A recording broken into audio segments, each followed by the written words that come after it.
creo que hemos sido muy efectivos, que el Banco Central ha sido muy efectivo en bajar notablemente la volatilidad del tipo de cambio. Con lo cual estamos muy tranquilos en el sentido de que el esquema está funcionando, estamos en una posición de mucha solidez que nos permite saber que la volatilidad va a ser realmente baja. Desde que el presidente Mauricio Macri comenzó a hablar el último viernes, el dólar saltó 80 centavos. No fue el casual. viejo país pasó de 698 a 742 puntos. ¿Y cuánto? ¡Vamos, argentinos! ¡Vamos con fuerza! ¡Vamos en serio!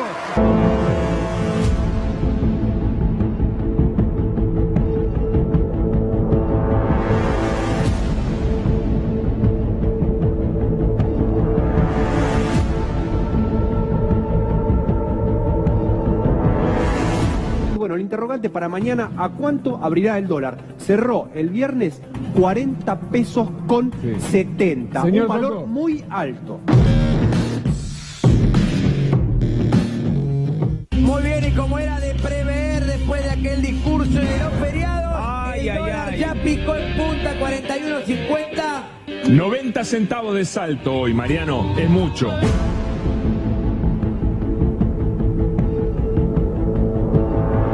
Famoso mercado, entre comillas, ya no les cree. Fíjate, cada vez que hablan, aumenta el dólar. Ahora el presidente aumentó el dólar.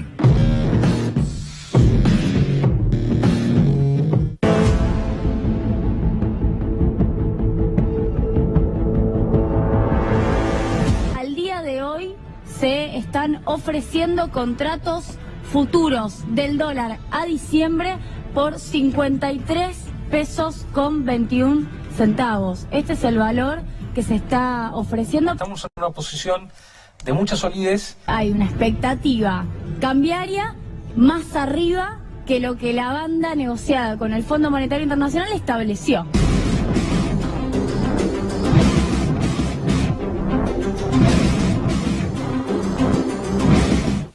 Muy buenas noches a todos, bienvenidos a ADN. Cambiemos tiene en sus manos, el gobierno en realidad tiene en sus manos una bomba. Una bomba que está tratando de evitar que explote antes de octubre. Después de octubre a nadie le importa. A nadie le importa.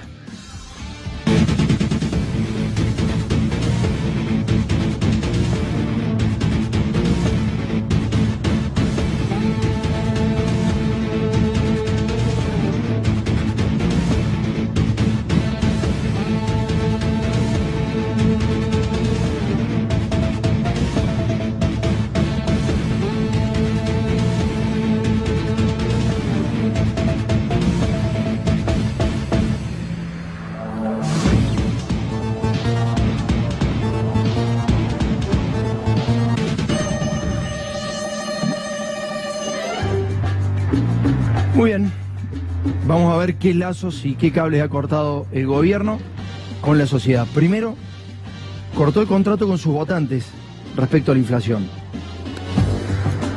Dijeron que iba a ser de un dígito y es una de las más altas de la historia. La bomba no explotó.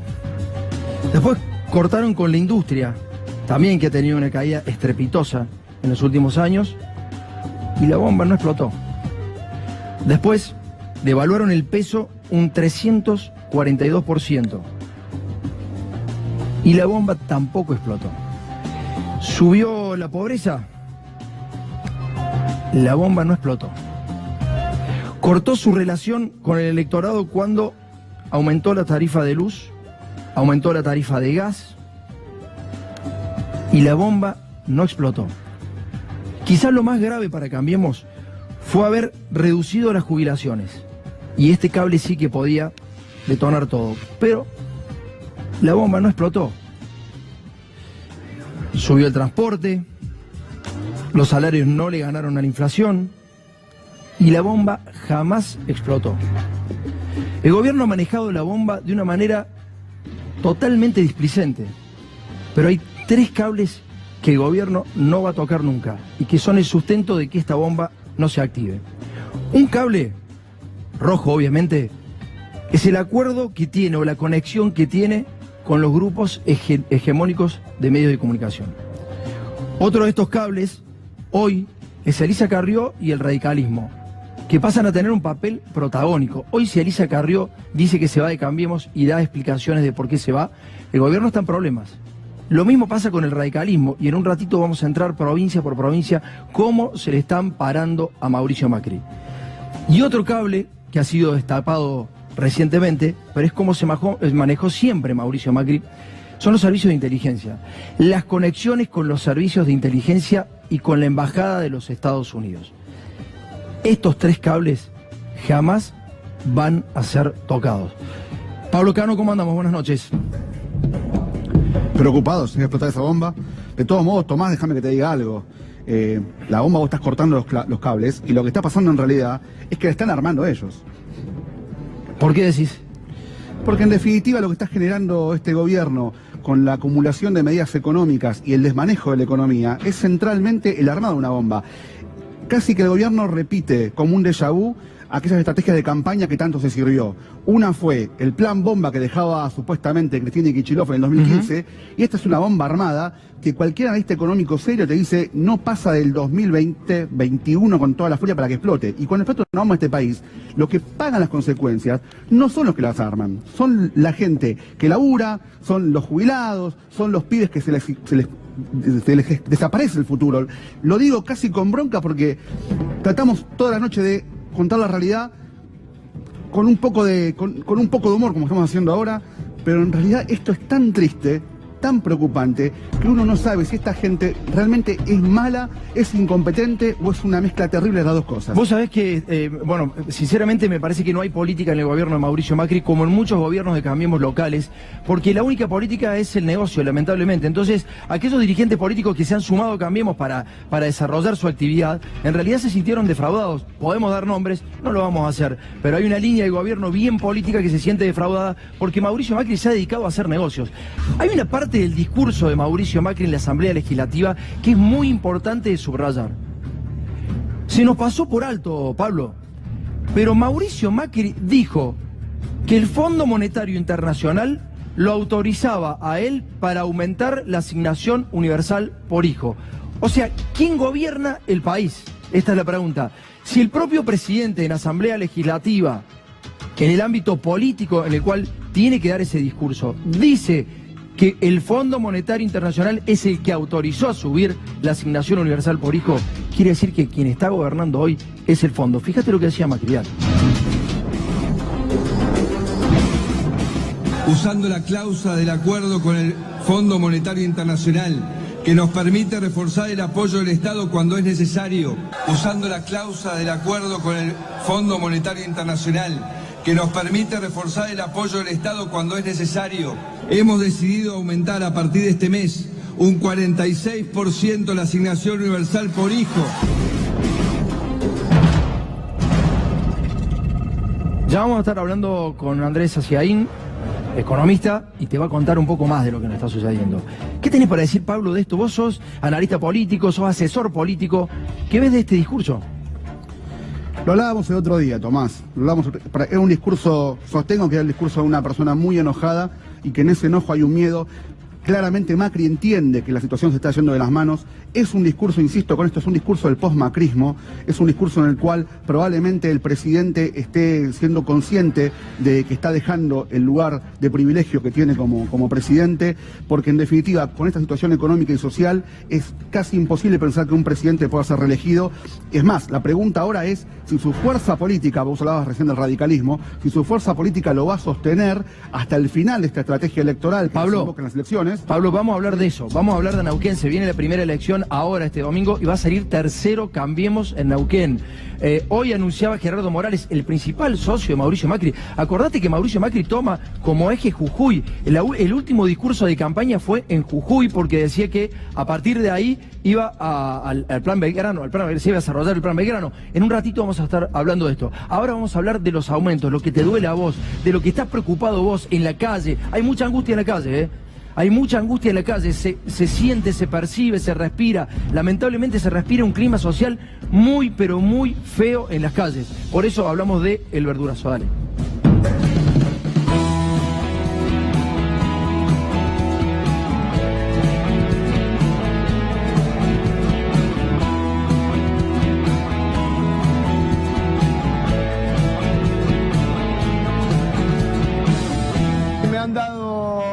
los tomates, los pepinos, algunas berenjenas, un morrón y plantas de lechuga. Y es bienvenido, porque la verdad en la situación que está el país hoy, los pobres, vuelvo a repetir, del país, sí es muy bienvenido. Muy agradecido a los compañeros trabajadores del campo.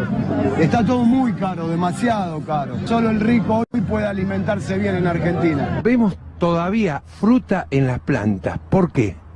Y porque no se pudo comercializar, porque no valía la pena recogerlas, porque era más alto el costo de lo que nos pagaban. La promesa del presidente en su época, que vino a hacer campaña acá, justamente estamos parados frente a mi vecino Marín. Él vino a hacer campaña y política acá y prometió que no iba a ayudar. ¿Cada pimpollo de eso? Sí. Te da 6-7 ciruelas. No jodas, ahí sí. Terminan 6-7 ciruelas. Pero aquí hay brota en noviembre y cuando tenés la fruta. Esa cosecha en mes de noviembre. Brota entre 8 o 10 días más. Es más rápida. Ah, qué raro eso. O sea, sí. Esta va a tardar más y está más avanzada que aquella. Sí. Qué raro eso. Justamente estamos parados frente a mi vecino Marín. Él vino a hacer campaña y política acá y prometió que no iba a ayudar. Y hasta ahora no lo ha hecho. Lo único que le pedimos es que nos ayude, nada más que eso. Acá tenemos evidentemente la demostración de un sistema económico y social que no funciona. Hay personas, productores, ¿no es cierto?, que hacen manzana y no la pueden vender, y hay millones de personas que necesitan la fruta para su canasta familiar y no la pueden comprar. Lo que nosotros y nosotras venimos planteando, y lo que pasa con los verdurazos y los feriazos, es que además de exponer la realidad del pequeño productor, lo que se expone también es la situación de los vecinos y las vecinas, claro, que por ahí hacen kilómetros y kilómetros en un tren para acceder a una verdura barata o una verdura regalada. ¿Es jubilado? Soy jubilado. ¿Come fruta? ¿Compra fruta? No, hace como 5 o 6 meses que no como más fruta. ¿Lo dice en serio? Te lo digo en serio. Te lo digo en serio. Tuve una mandarina atrás de la casa que comí de ahí, que me dio fruta. No jodas, qué raro eso. Y yo necesito, ¿viste? Y tengo un hijo de 18 años. ¿Cómo puede, digamos... La pucha, te digo que... No fue, la verdad que es...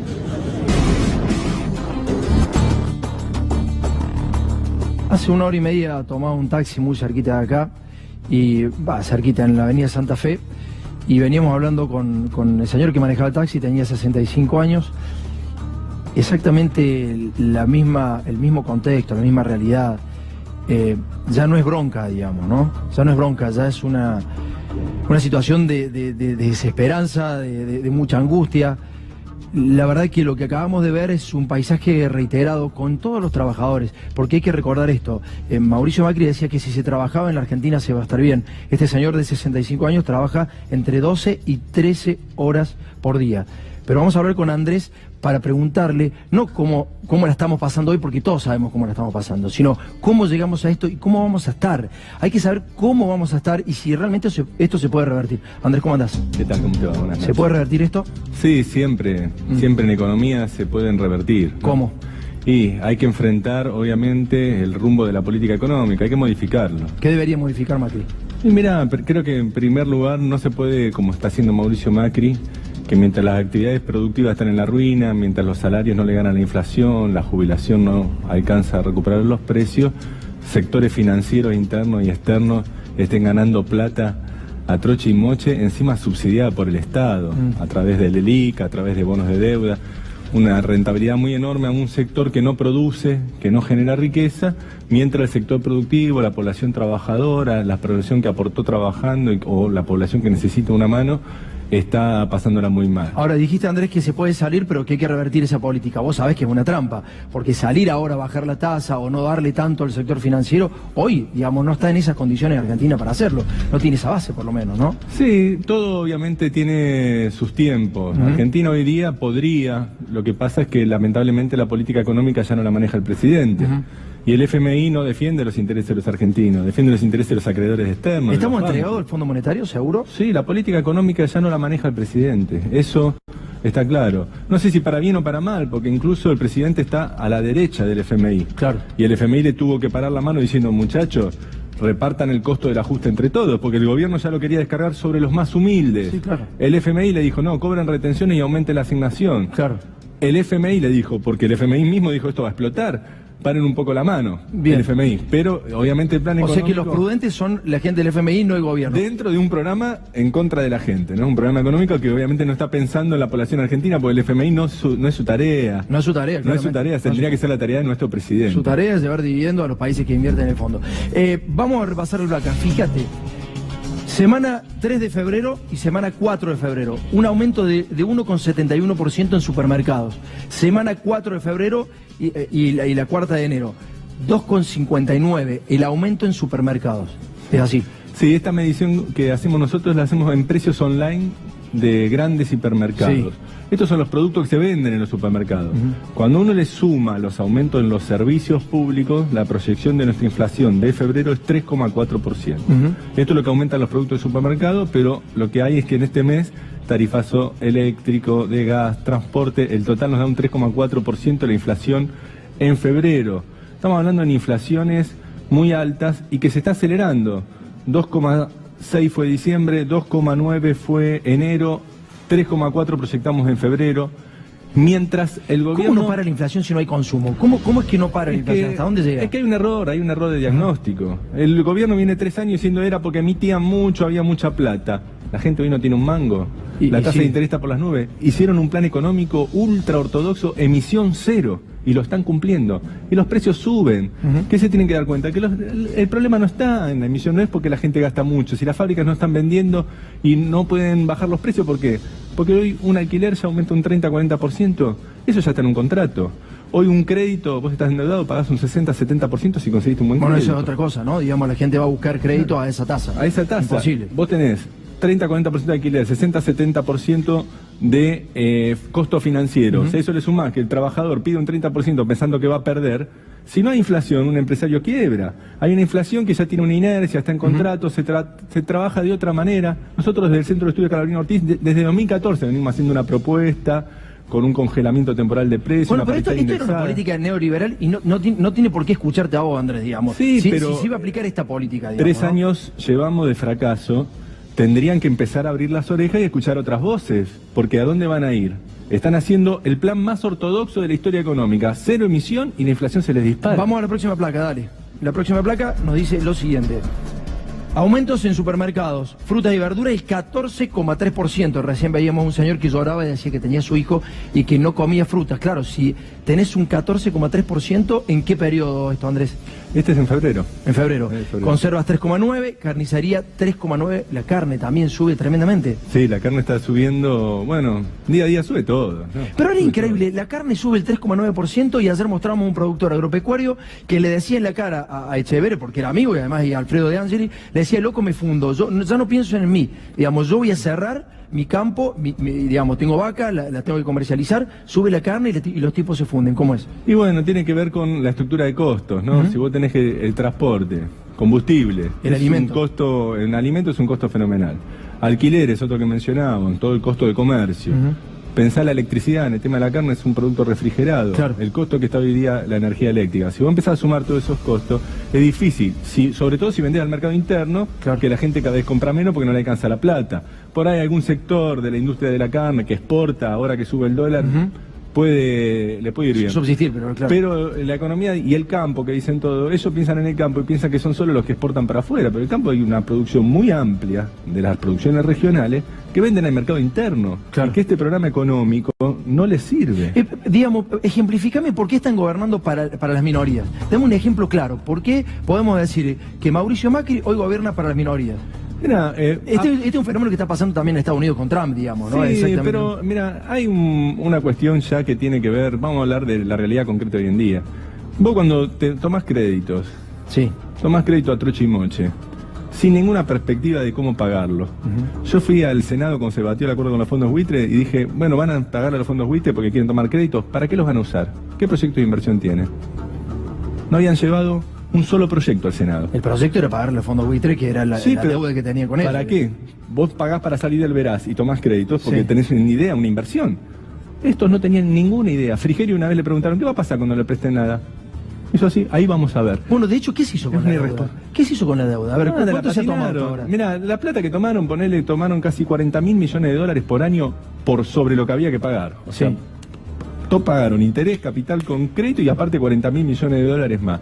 Esa plata que financiaron, un déficit comercial porque abrieron las importaciones, jodiendo a los productores nacionales, déficit de turismo, fuga de capitales. ¿Te puedes parar ahí? Productiva. Quiero que te pares ahí porque vas a ver un tape, el tape que recién te decía del productor, y me hace un análisis de por qué ese productor se está fundiendo. Pero veamos la situación que está pasando en Entre Ríos, un productor, colega de ellos, que además apostó por Cambiemos y se los dice en la cara. Se quiebra al final y está laburando todavía hoy, pero cierra en los próximos meses. Dale. Sí, buenas tardes a todos. Yo creo que todos me conocen. Luis Miguel. Yo creo que Alfredo me conoce un poquito más, Atilio. La verdad, ojalá pueda decir todo lo que tengo que decir, ¿no es cierto? Pero con todo el respeto. Estamos pasando por un momento muy difícil, muchachos. Los productores agropecuarios estamos pasando por un momento muy, pero muy difícil. Vos bien lo sabés, Luis Miguel. Yo te digo, yo voy a dejar de ser productor en este momento. Después de 45 años tengo que dejarlo. Tengo todo en venta. Y así como yo, un montón de muchachos. No puede ser que el Banco Nación en este momento nos haya sacado del pozo de la refinanciación, porque tuvimos que refinanciar, y nos hayan puesto el 65% retroactivo para atrás. No nos respetaron cuando hicimos el negocio. Es decir, todas esas cosas nos han afectado de tal forma que nuestras deudas son inmensas. Entonces, yo te pregunto, Luis Miguel, ¿qué piensan ustedes? ¿Hacia dónde se van a orientar para que el productor pueda seguir? Yo creo que yo ya de mi parte no voy a poder seguir. Pero a ver quién es el que queda de pie, y qué productor es el que pueda seguir con esta situación. Es ingobernable, insostenible que un productor pueda vivir con un crédito del 70%. Me ahogo, no puedo hablar en este momento porque siento una pena muy grande, porque nosotros confiamos mucho en ustedes. Nada más.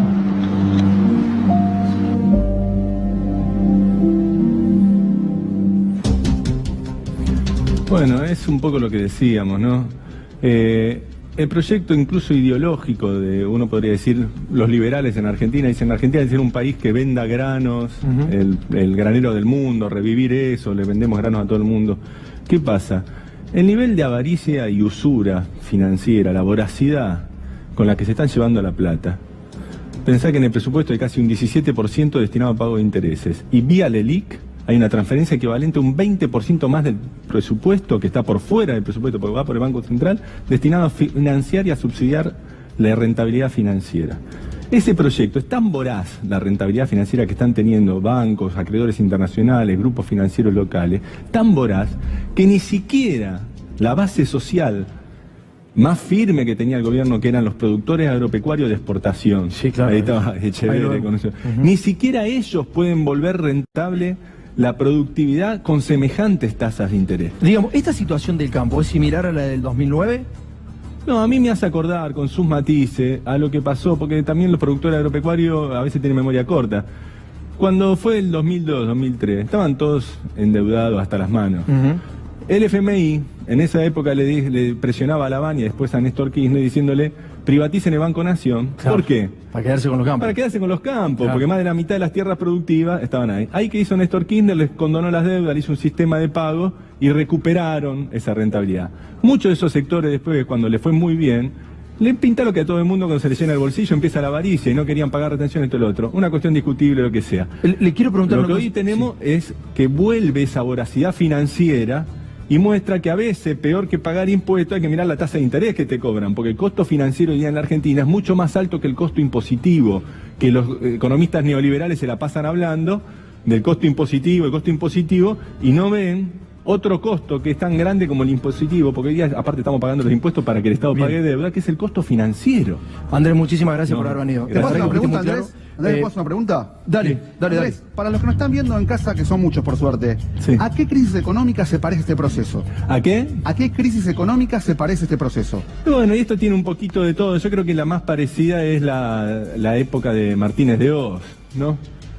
Porque la convertida era un sistema con convertida, sin inflación, que había logrado cierta estabilidad por un periodo. ¿A ese extremo? Y porque vos pensás, la tablita cambiaria que duró 3 años y pico, y este gobierno con este plan económico fue un proceso muy corto, muy breve, de especulación y endeudamiento, no han logrado ni siquiera controlar la inflación, no ha venido ninguna inversión importante del exterior, solo timba financiera y ganancia, y con una crisis en los sectores productivos muy importante. Me parece que lo más parecido en términos de plan económico es la experiencia de Martínez de Oz, de la tablita cambiaria, con sus diferencias. Hay un dólar más flexible, sobre todo cuando el FMI dice flexible, que significa dejarlo subir, que si hablamos de por qué sube el dólar, yo creo que hay que mirar más que quién movió la plata, qué decisión tomó el FMI cuando se juntó con los funcionarios del Ministerio de Economía, qué les dijo sobre la política cambiaria. Creo que ahí está el secreto de por qué empezó la corrida tan brevemente, porque el FMI le dijo, muchachos, la plata que yo pongo para pagar la deuda y no para financiar la fuga ni sostener el dólar. Claro. Andrés, muchísimas gracias. Nos vamos a ir a Jujuy y acá quiero, después del tape que vamos a ver, un análisis de Pablo Cano. Gerardo Morales es uno de los principales socios de Mauricio Macri, uno de los principales sustentos que tiene Cambiemos desde el radicalismo. Ha decidido desdoblar la elección con la nacional, la provincial de la nacional. Quizás son muchos distritos que están desconociéndolo a Mauricio Macri dentro de Cambiemos. Dale.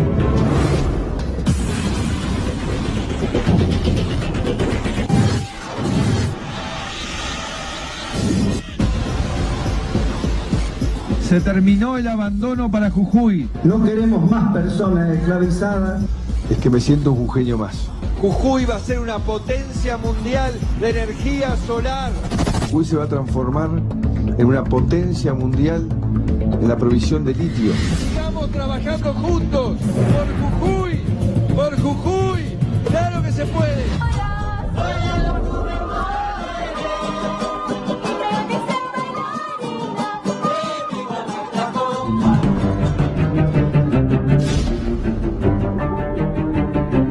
Nuestra gran preocupación sigue siendo las familias pobres de Jujuy. Manuel, contame cómo está el gobierno de Jujuy respecto a los pibes que van a la escuela. Mira, hace un tiempo largaron con bombo y platillo un plan de contingencia para enfrentar la crisis alimenticia que hay en la provincia de Jujuy. Gracias por acompañarnos en la presentación de este plan que tiene que ver con alimentar bien a los chicos. Hoy tenemos 40.000 niños que dependen en su alimentación en las escuelas con 3 comidas diarias, desayuno, almuerzo y merienda, y tenemos en Jujuy 3 de cada 5 chicos en situación de pobreza extrema, ¿no? Ya vamos por 65.000 niños y adolescentes que les estamos aumentando, ¿no es cierto?, la asistencia de comida. Tenemos por cápita, o sea, por cada chico, un presupuesto de 6 pesos con 86 para estas 3 comidas diarias. Eso destina el gobierno de la provincia. Solamente subieron 86 centavos en los últimos 3 años. Hemos fortalecido el programa alimentario en las escuelas también. O sea que cada pibe tiene que comer con 2 pesos con 20 en cada comida, digamos. Claro, y eso nos está generando problemáticas de gran magnitud en nuestra provincia, porque tenemos casi un 40% de los chicos con sobrepeso, con obesidad. Y fíjense, ustedes empiezan a observarlo, cada vez se ven más chicos con obesidad y con sobrepeso, pero en las regiones más pobres cada vez más. Es una enfermedad de la pobreza, la obesidad. Y es el exceso de pan y mate cocido, que es prácticamente lo único que se está comiendo en las escuelas hoy en día.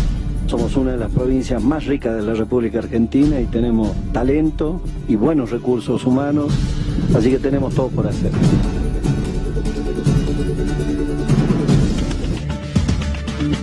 Está pegando muy fuerte la pobreza en Jujuy y esto es lo que ha decidido el gobernador Morales a adelantar la elección. Pablo, ¿qué lectura haces de esto? Plan bomba. Dólar a 43, firmó el decreto, adelantó la elección para el 9 de junio, está concatenado con lo que está pasando en Neuquén. Tomás, en Neuquén hay elecciones este domingo, Cambiemos ya prácticamente ha soltado la mano a su candidato y su candidato también se ha soltado de Cambiemos, Horacio Pechi Quiroga, radical neuquino. ¿Qué dijo el candidato? Que tiene una historia personal mucho anterior a su paso por Cambiemos. Claro. Por Twitter, aparte, dijo, no es que le dijo una entrevista, Sí, lo sí. pensó, lo escribió, lo dijo. Macri hoy es un lastre enorme para cualquier candidato que quiera ganar una elección. Bueno, te decía recién la pobreza y además la situación de Jujuy social es realmente escalofriante. Los chicos de 10 años están autorizados a trabajar por el propio gobernador Gerardo Morales. Ha hecho una lista a las empresas tabacaleras para que los pibes de 10 años puedan trabajar autorizados por el gobierno, inclusive violando la ley nacional. Fíjate lo que pasa en Jujuy.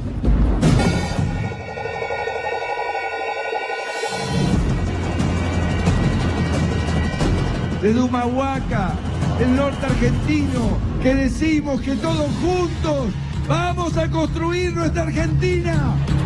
¡Vamos! ¡Vamos Argentina! Argentina. El gobernador de Jujuy, Gerardo Morales, autorizó que decenas de chicos vayan a trabajar a las tabacaleras. Esto es trabajo infantil que está prohibido por ley. Hay un único camino, que es erradicar el trabajo infantil. Tenemos en el campo, hay muchos lugares que no hay escuela secundaria. Entonces hay muchos jóvenes con 16 años que no van a la escuela secundaria porque les queda muy lejos, pero como son menores de edad, uno se encuentra incapacitado de llevarlo. Porque sabemos que el trabajo infantil solamente trae más pobreza, desempleo y destrucción de oportunidades. Estas fincas son del Estado y las alquilan ustedes, ¿no? Ah. ¿Cuántos años tenés? 13. Bueno, viejo. Gracias, Bueno, ahí tenemos un pibe de 13 años trabajando. Son las 11 de la mañana, en pleno febrero. Estos son los niños trabajando que autoriza el gobernador Morales a que trabajen, porque primero son más baratos para todos, digamos, y quienes se están quedando con todas las tierras son los Blaquier, digamos, la familia Blaquier, que son básicamente los dueños de Jujuy, los dueños de Morales y de cualquier gobernador de cualquier signo político que haya pasado por esta provincia.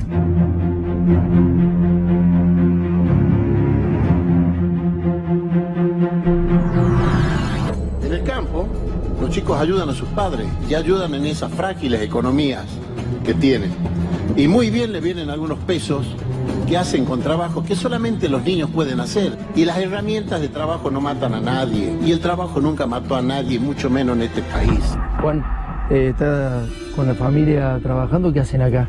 Sí, venimos a trabajar para ganar. ¿Qué vamos a hacer? No hay de otra manera más. Para tener pan de cada día, ¿no? ¿Y qué hacen? ¿Tomate? Tomate ponen por tomate, zapallito, choclo, todas las verduras. ¿Cómo te pagan acá? ¿Cómo es la situación? O sea, ¿las tierras son tuyas? ¿Son de quién son las tierras? ¿Para quién laburas? Yo trabajo aquí por porcentaje. ¿Porcentaje? Porcentaje. Trabajas para una persona, digamos, aquí. Y te venís con la familia a vivir y entre todos laburan. Todos tenemos que laburar, porque el plato no alcanza a lo que ganamos para pagar gente, no se puede. Tienes que hacer nosotros así. Vos que se pueda y para tener. ¿Los tres trabajan con vos? Sí, mi hijo. Son tus hijos. ¿Cómo ves, digamos, vos no podrías tener empleados si no trabajas con los chicos, no te alcanza la plata? No alcanza el plato, pagar. Y salen estos guapos de chicos. ¿Cuántos años tiene usted, señor? 12. ¿Usted? 13. ¿Se le paga un poco menos a los chicos por ahí si son empleados que a los grandes? Sí. Se le paga un poco menos. ¿Cuánto menos puede costar un chico que un grande? El chico, como no tiene quien lo defienda, entonces tiene que aceptar lo que le den. Y labura por lo que sea. Tiene que recibir lo que le den. Es más peligroso para los chicos trabajar en el tabaco, ¿no? Porque ahí se usan productos químicos y eso. Sí, el tabaco no para el chico, no. Peores. Peligrosos. Son peligrosos. ¿Ustedes también acá utilizan productos químicos? Utilizamos, pero ellos no lo hacen notar. Claro. ¿Utilizan pero qué? A ellos no lo hacen notar.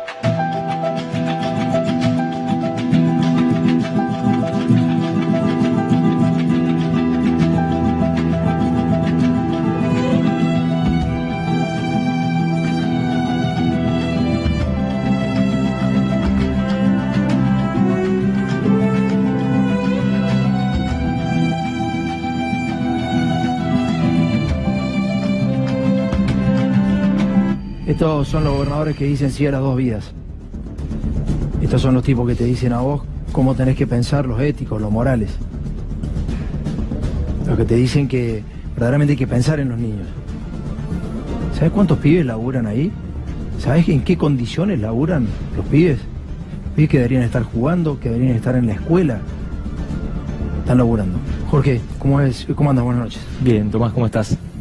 Bien. Mira, la encuesta que releva trabajo infantil marca que en Argentina el 10% de los chicos trabajan, pero en el NEA y el NOVA eso duplica la media, estamos en el 20%, y bueno, esta legislación de Morales que va contra la legislación nacional y contra todos los tratados de la OIT explica un poco esas cifras. Gracias, Jorge. Gaby, ¿cómo andás? Buenas noches. Buenas noches, ¿cómo estás? Bien, muy bien. Vamos a meternos en una de las novedades de la jornada que tiene que ver con aportantes truchos, la causa que va a quedar en manos del juez Ariel Lijo. En realidad ya estaba en manos del juez Ariel Lijo, lo que pasa es que se unificó modifican lo que era la causa aportantes truchos, en realidad aportes de campaña del año 2015, la campaña presidencial, y se le suma lo residual de la campaña 2017 que tiene que ver con rendición de cuentas, es decir, los balances que han presentado desde Cambiemos para la parte de la campaña 2017. El resto, digamos, el grueso de lo que es conocido como aportantes truchos, la investigación iniciada por nuestro colega Juan Amorín, sabemos que está en el fuero electoral, en realidad en La Plata, porque así lo ha dispuesto distintos juzgados y distintas cámaras. Ahora bien, ¿qué es lo que pide el fiscal Ramiro González? Unificar todas las causas. Y todas quedan bajo, después de rotar por un montón de jueces, todas van a quedar bajo el mando de Ariel Lijo, que en su momento también tuvo una causa muy particular referida a aportes de campaña del kirchnerismo, si se acuerdan, en su momento. Bueno, lo concreto es que hay muchas medidas medidas de prueba que ha pedido, incluso conocer ante la Inspección General de Justicia y la FIP, determinados roles que han tenido compañías que les facturaron tanto al gobierno de la ciudad como también a lo que es efectivamente la campaña de Cambiemos, porque sospechan que puede haber gastos simulados o pagos hechos por contratistas del Estado. Obviamente las medidas de rigor son las que piden. Y acá el dato político, ¿no? Nuevamente, Ariel Lijo es el juez que de alguna manera se prepara para tener gran cantidad de causas contra Cambiemos. Te pido un punto ahí, vemos el tape, nos ponemos en contexto y seguimos, dale.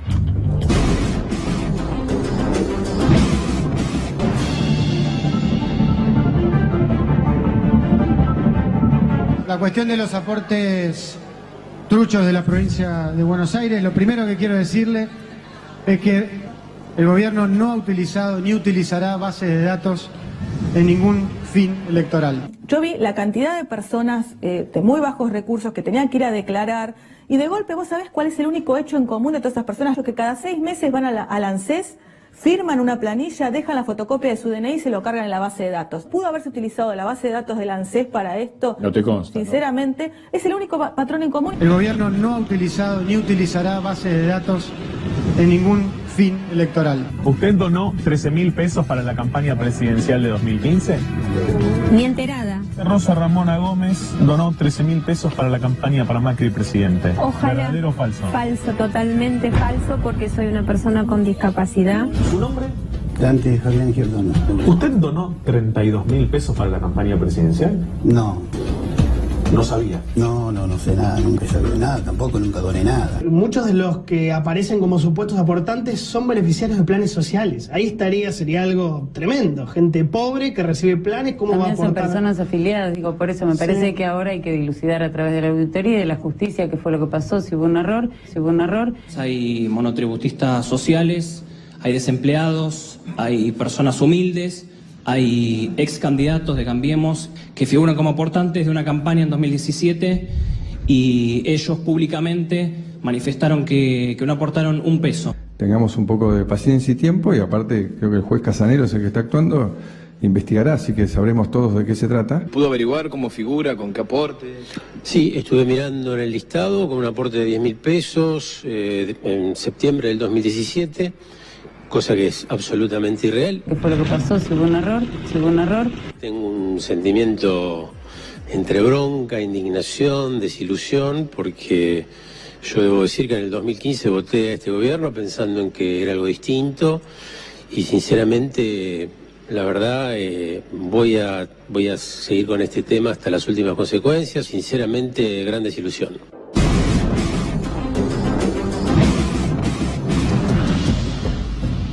Gaby, ¿le hacemos un cierre a la causa? Ahí veíamos lo que era el inicio de esta investigación. Esa parte queda en la justicia electoral hasta novedades, ¿no? Porque seguramente tendrá que pasar al fuero penal, pero ahora se está investigando la parte de los gastos y las empresas que facturaron esos gastos. Todo eso va a quedar en manos del juez Ariel Lijo, un juez que le gusta manejar este tipo de causas del pueblo. Pablo, en 5 segundos nada más, ¿esto impactó en Cambiemos realmente la causa de aportantes truchos o no? La verdad que no, porque en definitiva en su núcleo duro no ha afectado. Estas son cosas que solo le afectan cuando tengan que hacer una campaña de vuelta, donde esté de transparencia, esto lo van a pagar. Gabriel. Vamos a pasar al tema de Alessio, ¿sí? Porque hasta ahora conocimos un montón de aspectos del abogado, ¿no? Es abogado. ¿Abogado? Sí, porque ahora... ¿Tiene matrícula? Bueno, no se meta. No sé. Aparentemente, él va a una fiscalía, declara ante un fiscal y el fiscal dice que es abogado. Lo que vamos a ver en este momento es un documento exclusivo de la declaración espontánea de Marcelo D'Alessio en la causa gas natural licuado. ¿Se acuerdan ustedes? Aquella de la pericia trucha, la que impulsó de alguna manera la detención de Devido y de Barata en aquel momento. Había una pericia que decía que se habían facturado 70.000 millones de dólares de más de sobreprecios por la importación de buques de gas natural licuado. Y ahí el abogado D'Alessio, según Carlos Stornelli, ¿qué rol jugaba en esta causa? Un minuto, porque en realidad todo eso se cae a pedazos cuando se determina que la pericia era trucha. ¿Sí? Cuando el perito termina imputado por falso testimonio y cuando se dan cuenta que nada de lo que había dicho era lo correcto. Bueno, el 5 de noviembre del año 2018 y el 12 de noviembre del año 2018 se presenta Marcelo D'Alessio en la Fiscalía de Carlos Stornelli a declarar de manera espontánea y aportar una serie de documentos que había recibido como anónimos. Fíjate bien qué dice ahí.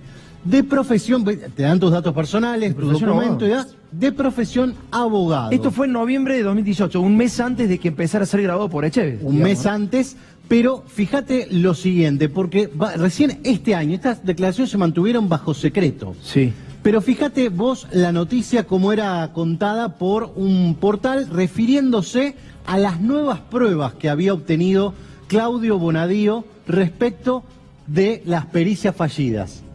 ¿Qué dice? Bonadío consiguió nuevas pruebas contra Devido para suplantar las pericias fallidas. ¿Y cuáles eran esas pruebas? Las nuevas pruebas eran las que portaba Marcelo D'Alessio. O sea, el testimonio del supuesto abogado Marcelo D'Alessio eran las nuevas pruebas. Su testimonio, sumado a que en la segunda declaración él presenta lo siguiente. Dice que quiere ratificar todo el contenido vertido en la entrevista que tuve con el periodista Daniel Santoro, dice D'Alessio, a efectos de brindar la información veraz contenida en lo que formó su libro El Mecanismo. A partir de la anterior declaración testimonial prestada en esta fiscalía y releyendo el libro, entendí que completaría dicha declaración las circunstancias relacionadas con la emisión de las pólizas de seguro que vinculaban a Arsa con Nación Seguros. Y dice que básicamente, continuando con su relato, el declarante manifestó: en forma anónima recibí en mi estudio jurídico, o sea que era abogado, no sé, 4 carpetas con documentación dentro de 2 bolsas blancas sin nominación. Esto es lo que aporta la Fiscalía para sostener y apuntalar la causa gas natural licuado que se caía a pedazos después de la pericia trucha de Cohen. Muy grave lo que acabamos de escuchar, verdaderamente grave, excelente primicia, Gabriel. Me voy con Jorge Duarte, hay algunos muchachos que no están haciendo bien las cosas desde el ámbito gremial. Jorge, dale. Tomás, ¿te imaginas una estafa de 1 millón de pesos? ¿Una de 10 millones? Difícil, ¿no? Bueno, vamos a contar una estafa de 1.200 millones de pesos. 1.200 millones de pesos, es difícil de mencionarlo. Concretamente te voy a relatar la historia, es larga, empieza en 1972. En ese momento una ley estipula que todas las compañías de seguros tenían que destinar el 0,5% de las pólizas nuevas al fondo de la obra social del sindicato. Del sindicato de seguros. Del sindicato del seguro, eso era para reforzar la salud de los trabajadores. Se pagó todos los años hasta 1995, en el 95 un decreto del por entonces presidente Carlos Saúl Menem estipula que se deje de pagar. Obviamente el sindicato judicializó la medida, puso un abogado a cargo y fue a las distintas instancias. Ganó primera instancia, ganó segunda instancia. Acá entran en juego los 2 personajes claves. Raúl Martínez, el secretario general del Sindicato del Seguro, y el doctor Carlos Miodonic Vera, el apellido clave. El doctor Carlos Miodonic Vera era el gerente de judiciales de la obra social y del gremio. Fue por 12 años gerente, entonces llevó la causa hasta las últimas consecuencias. El gremio ganó finalmente esa causa, se restituyó la caja para los trabajadores del sindicato del seguro y una vez que esa caja termina de volver al gremio, lo que parecía un final feliz para recuperar la salud de los trabajadores termina siendo una gran estafa. Se descubre que el secretario general del gremio, el presidente de la obra social y el doctor Carlos Miodonic Vera firman un convenio por el que el 15% del dinero que ingrese en el sindicato por 5 años con esa consignados en ese ítem va a ser destinado al estudio particular de Miodonic Vera, que cobró 12 años del sindicato del seguro para llevar esa causa. 1.200 millones de pesos, escuchaste bien, un gremio en donde se afanan 1.200 millones de pesos. Dale. a principios del año pasado, donde descubrimos un convenio autorizado por el secretario general a favor de un abogado de su confianza por 1.200 millones de pesos, una situación que estábamos ajenos, tanto sea los miembros de la comisión directiva, los directores de la obra social, los delegados y todos los que formaban parte del gremio, o sea que se hizo medio a las escondidas. Esta es una situación sumamente complicada, muy perjudicial para la obra social, donde un abogado con relación de dependencia en el sindicato no está habilitado para cobrar honorario. Cuando descubrimos esto empezamos con las denuncias y ahí vino la réplica de parte del oficialismo con sanciones a nuestros compañeros. A partir de ese momento, en la persecución a nuestros compañeros, casi hicieron una subversión del estatuto social, sacándole funciones al secretario del Interior, al secretario de organización, a los miembros del Consejo Directivo. Todo esto durante la gestión del ministro Triaca. Desde el año pasado hemos hecho por lo menos 5 denuncias, de las cuales nunca tuvimos una respuesta. El abogado Miodogni cobra ya 600 millones, hicimos un reclamo por los otros 600 porque el convenio abarcaba hasta el 2021. Ustedes fíjense que el mandato de la conducción es hasta el 2020. Tenemos una responsabilidad de haber detectado esta anomalía y hubiese sido una irresponsabilidad nuestra no actuar en consecuencia. Por eso es que hemos agotado primero la instancia política y al no entenderse esa situación hicimos la denuncia penal. ¿Qué crees que va a ocurrir? Hasta ahora el abogado cobró 600 millones de pesos, restan cobrar otros 600 millones. Nosotros hicimos una apelación sobre esto y estamos buscando por medio jurídico que no salgan los otros 600 millones de pesos. Estamos esperando que la justicia le reclame a Martínez y dé explicaciones. Las explicaciones que nosotros le hemos pedido oportunamente nunca las dio al Consejo Directivo. El autor ideológico de esta situación no hay ninguna duda que es Raúl Martínez.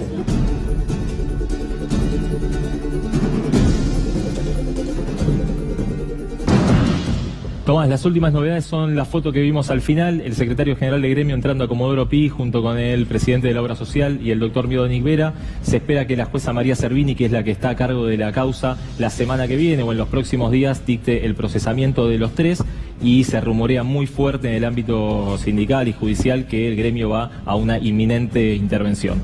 Fue archivada la causa en contra de Arribas. Atención, porque volvemos a hablar de los agentes de inteligencia de la República Argentina y el negocio que están manejando. El jefe de ellos es Gustavo Arribas y está hasta las manos también en la causa de D'Alessio. ¿Qué encontraste, Miguel?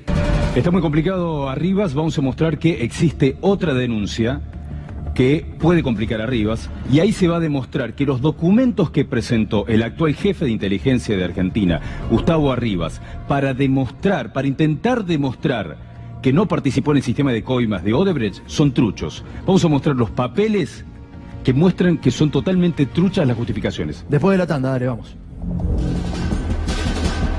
Bueno, primero me llamó la atención la denuncia que hizo Walcott Adamun. En ese momento el escribano Arribas declaró que no eran todas las transferencias que decía, era una sola por la venta de un departamento en San Pablo. ¿Recibió la transferencia por casi $600.000?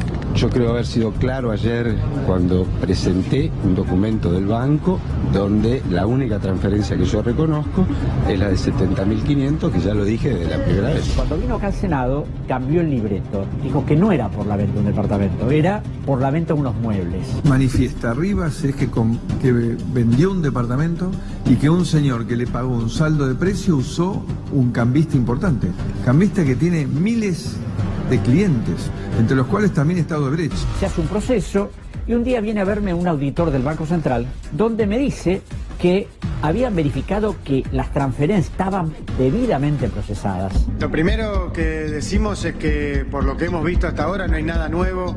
Y donde nos dice que cuando la justicia comunicó al Banco Central que verificara si estaban hechas o no esas transferencias, este oficio no había ido a los lugares donde habitualmente van estas actuaciones, sino a un funcionario que no tenía competencia sobre este tipo de operaciones. A priori, como siempre hemos dicho, respaldamos plenamente a Gustavo Arribas. ¿Qué fue ocurriendo en la denuncia en lo inmediato? Claro, en la denuncia ocurrió que el Banco Central informó que había una sola transferencia, $70.000. A causa de eso, sugestivamente la Oficina Anticorrupción de Laura Alonso se presentó diciendo que estaba todo bien, y a los pocos días el abogado de Arriba, el doctor Pérez Chada, pidió el sobreseimiento definitivo en la causa. En ese momento que nos enteramos de esto, presentamos en la Fiscalía Federal de Delgado una nota diciendo que nos resultaba extrañosa el apuro del sobreseimiento, que haya opinado un funcionario que no tenía competencia para este tipo de cosas. A las pocas horas de nuestra presentación ante la Fiscalía Federal de Delgado,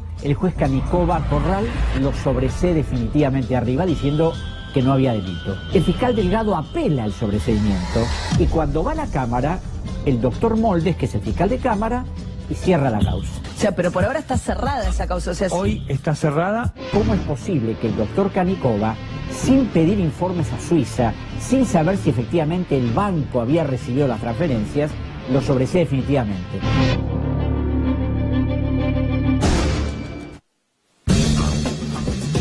El jefe de la AFI, Gustavo Arribas, está en problemas muy graves porque hay otra denuncia además de esta denuncia de las coimas. Una denuncia que hicieron Olmos Gaona y el senador Pino Solanas, que plantea que hay documentos truchos. Vas a ver cuáles son estos documentos falsos que presentó el actual jefe de inteligencia, Gustavo Arribas, para intentar justificar que no participó del sistema de coimas de Odebrecht. Mirá.